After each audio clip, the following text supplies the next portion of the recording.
From Pacifica, this is Democracy Now! We who say we believe in this other world need to know that we are not losers. We did not lose the battle of ideas. We were not outsmarted, and we were not out-argued. We lost because we were crushed. Sometimes we were crushed by army tanks, and sometimes we were crushed by think tanks. And by think tanks, I mean the people who are paid to think by the makers of tanks. Journalist and author Naomi Klein. Her forthcoming book is The Shock Doctrine, The Rise of Disaster Capitalism. Today we hear her speech on Lost Worlds. But first, a bullet pierces the studio window of Pacifica radio station KPFT. It's not the first time the Houston station has been targeted. It's the only radio station in the country whose transmitter was blown up twice, shortly after it went on the air in 1970 by the Ku Klux Klan. All that and more coming up.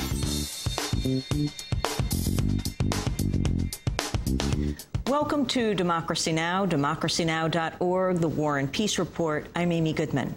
More than 200 people are dead and 300 injured after 4 suicide bombings struck a Kurdish sect community in northern Iraq. It was one of the deadliest attacks in the 4 years since the U.S.-led invasion. The Yazidi sect has seen escalating tensions with militant Islamic groups. The casualty toll is expected to rise as rescue workers dig through the rubble.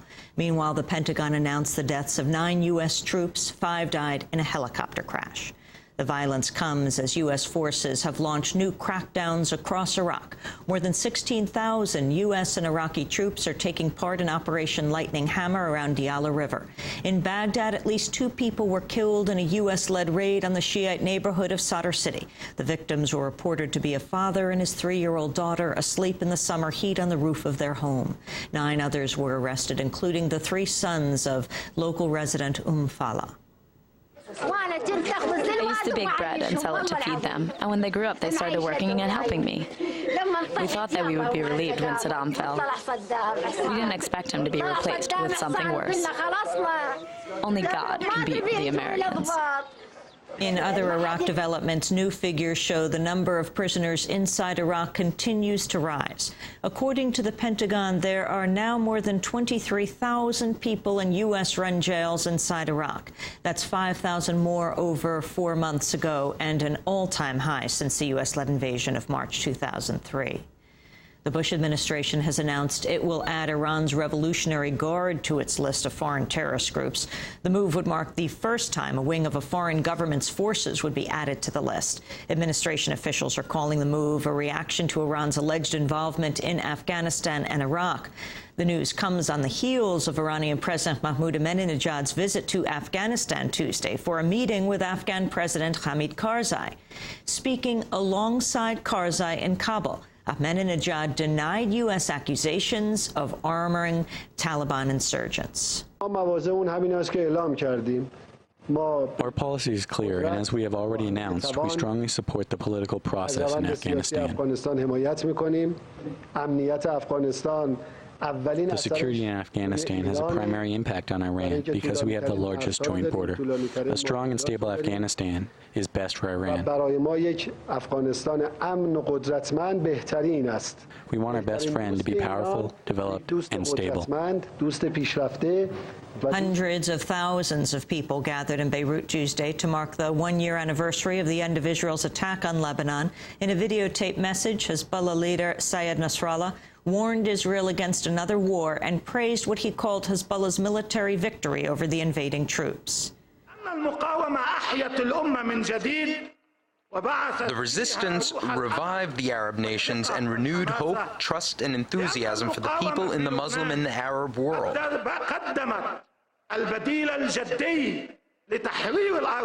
Because the resistance offered a real alternative for liberating lands instead of humiliating negotiations where America and Israel impose their conditions.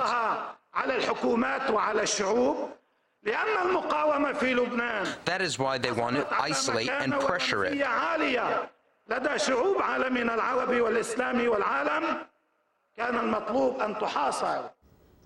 More than 1,000 Lebanese, mostly civilians, died in the 34-day conflict. 43 Israeli civilians were killed in Hezbollah rocket attacks on Israeli towns.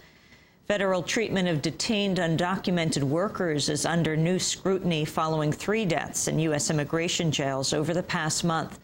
23-year-old Victoria Arellano died after her AIDS treatment lapsed at a California immigration jail. Fellow prisoners cared for her before she was moved to a hospital. She died shackled to her bed. Another victim, Edmar Alves Araujo, died after immigration officials ignored his relatives' pleas to provide medicine for his epilepsy. The third victim, Rosa Isela Contreras Dominguez, died in an El Paso immigration jail while 7 weeks pregnant. A new study shows only half of Americans eligible for food stamps have actually received them on a regular basis.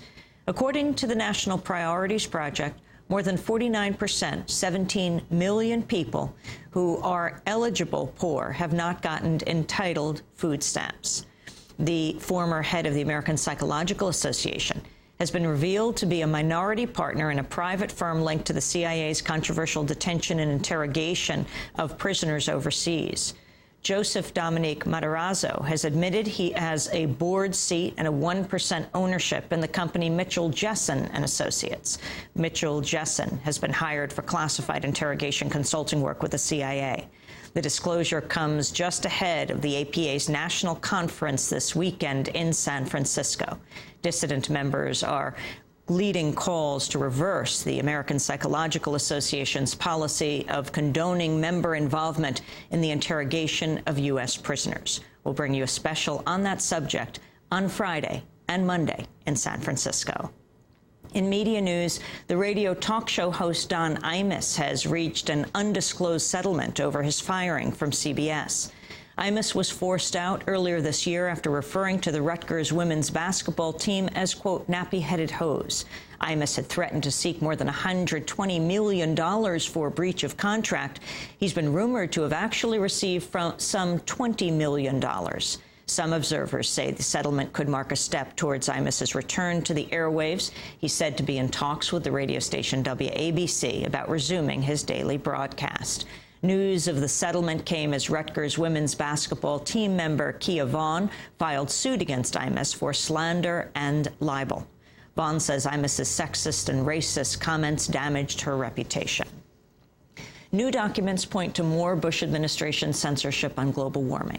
The Government Accountability Project has made public memos showing the administration routinely interfered with the World Bank's limited efforts to address environmental issues. In one case, then World Bank President Paul Wolfowitz personally intervened to remove the words climate change from the title of a bank report. Wolfowitz also ordered staffers to shift the focus of the text away from global warming. And finally, a new poetry book has been released with some unlikely contributors. Poems from Guantanamo, The Detainees Speak, is a volume of poems written by prisoners at the U.S. prison at Guantanamo Bay. Guantanamo attorney and Northern Illinois Law School professor Mark Falkoff helped compile the book. The book is meant to humanize the men, and it's meant to really provoke discussion in the U.S. about what Guantanamo is, what it's become, what it means for us as a country to keep this lawless zone active. The book is 84 pages long. Military censors barred thousands of lines of poetry from being released. And those are some of the headlines. This is Democracy Now!, democracynow.org, The War and Peace Report. I'm Amy Goodman.